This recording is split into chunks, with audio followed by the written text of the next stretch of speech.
জমে উঠেছে লালমনিরহাটের এক আসনের শেষ মুহূর্তের যে নির্বাচনী প্রচার প্রচারণা। আমরা এখন দাঁড়িয়ে আছি লালমনিরহাটের যে এক আসনের বিএনপির পদপ্রার্থী, যিনি ধানের শীষ প্রতীক নিয়ে ব্যারিস্টার হাসান রাজীব প্রধান, তার এই গণসংযোগ থেকে প্রচার প্রচারণার যে চলছে সেখান থেকে আমি সরাসরি সংযুক্ত হয়েছি। আমি এখন তার সাথেই কথা বলবো। আপনার কাছে জানতে চাইবো ব্যারিস্টার হাসান রাজীব প্রধান, যে এই মুহূর্তে আপনি যে প্রচার প্রচারণা কেমন সাড়া পাচ্ছেন জনগণের? জনগণের ব্যাপক মাশাআল্লাহ অনেক ভালো সাড়া পাচ্ছি এবং এখানে ধানের শীষের জোয়ার। মানুষ অন্তত এটা বুঝতে পারছে যে আগামীতে ইনশাল্লাহ সরকার গঠন করবে মানুষের সমর্থন আল্লাহর রহমতে বিএনপি। অতএব মানুষ বিএনপি মুখী, কারণ মানুষ মনে করে যে উন্নয়নের জন্য এবং আমাদেরকে সরকারি দলের এমপি হলে তাদের অনেক সুযোগ সুবিধা পাবে। আপনাকে এই এই লালমনিরহাটে এক আসনের যে পাটগ্রাম এবং হাতীবান্ধার যে আসনটি আছে সেখানকার জনগণ কেন ভোট দিবে এই ধানের শীষ? আমার ধানের শীষকে এই কারণে ভোট দিবে, প্রথমত আপনারা জানেন যে এবার বাংলাদেশে যতগুলো রাজনৈতিক সংগঠন যতগুলো রাজনৈতিক দল নির্বাচনে অংশগ্রহণ করছে তার মধ্যে একমাত্র বিএনপি হলো বাংলাদেশের সর্ববৃহৎ রাজনৈতিক সংগঠন। এই বিএনপির অতীত ইতিহাস আছে, অতীতের অভিজ্ঞতা আছে বিএনপি সরকার চালানোর। বাকি তারা কিন্তু যারা প্রতিদ্বন্দ্বিতা করছে তারা কখনো সরকার গঠন করেনি, এক নম্বর। আর দু নম্বর কথা বলি যে এই আমাদের মূল প্রতিদ্বন্দ্বী যে দল, সেই দল এর ৭১-এ তাদের অনেক বিতর্কিত ভূমিকা, মানুষ এগুলো বুঝতে পারে। বিএনপি স্বাধীনতার সপক্ষের শক্তি, এই কারণে বিএনপিকে মানুষ বিএনপিমুখী হয়ে উঠেছে এবং বিএনপি একটা জনপ্রিয় দল।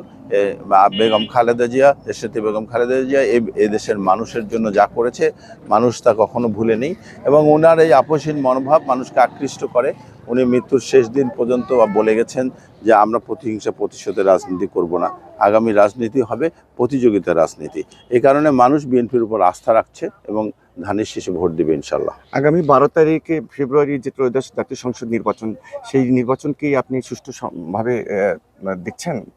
আমরা আশা এবং বিশ্বাস রাখতে চাই একটি সুষ্ঠু নির্বাচন হবে, কারণ একটি সুষ্ঠু গ্রহণযোগ্য নির্বাচনে অনেক কিছুর সমাধান দিবে।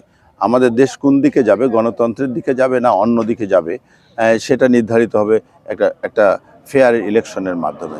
তবে ইতিমধ্যে আমি যেটা লক্ষ্য করছি সেটা করে লালমনিরহাট এক আসনে এখানে দেখা যাচ্ছে যে আমাদের প্রতিযোগী দল এনাদের প্রতি কিছুটা উদাসীনতা রয়েছে প্রশাসনের।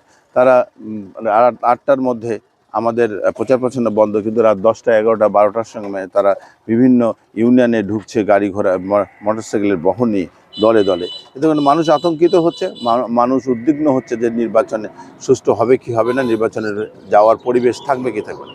অনেক প্রার্থী রাতের আধারে কম্বল বিতরণ করছে, রাতের আধারে টিউবওয়েল বিতরণ করছে। এগুলো আমরা কমপ্লেন করে কোনো সুহারা পাচ্ছি না, প্রশাসনিক কোনো ব্যবস্থা নিচ্ছে না। ছোট করে জানতে চাচ্ছিলাম যে লালমনিরহাটের যে এক আসনের যে হাতীবান্ধা এবং যে পাটগ্রাম হাতীবান্ধার যে জনগণ রয়েছে তাদের পাশে থেকে আপনি কোনো বার্তা দিতে চান? দেখুন, আমি পাটগ্রাম হাতীবান্ধার এর আগেও 2018 সালে আমি ধানের শীষ প্রতীক নিয়ে নির্বাচন করেছি। আমি এইখানে আছি সেই 17-18 বছর থেকে। আমি এই অঞ্চলের এই আসনের মানুষজনের সঙ্গে আছি। মানুষের সুখে যেমন ছিলাম, দুঃখে যেমন ছিলাম, যেমন প্রাকৃতিক দুর্যোগে বন্যায় ছিলাম, তেমনি করে আবার করোনার সময়ও ছিলাম। অতএব মানুষের সঙ্গে আমার একটা আত্মিক টান হয়ে গেছে, মিল হয়ে গেছে। যারা বাকি আমার সঙ্গে প্রতিদ্বন্দ্বিতা করছে তারা কেউ এতদিন ছিল না, তারা কেবল নতুন 5ই আগস্টের পরে তারা এই মাঠে এসেছে। অতএব আমি আশাবাদী মানুষ আমার উপরে আস্থা রাখবে, ধানের শীষের প্রতীকের উপর আস্থা রাখবে ইনশাআল্লাহ। ধন্যবাদ।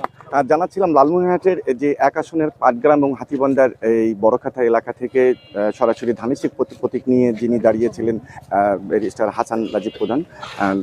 আমি সেখান থেকে গণসংযোগ থেকে সরাসরি সংযুক্ত হয়েছিলাম। ইউনিয়ন দুলাল, এশিয়ান টেলিভিশন, লালমনিরহাট।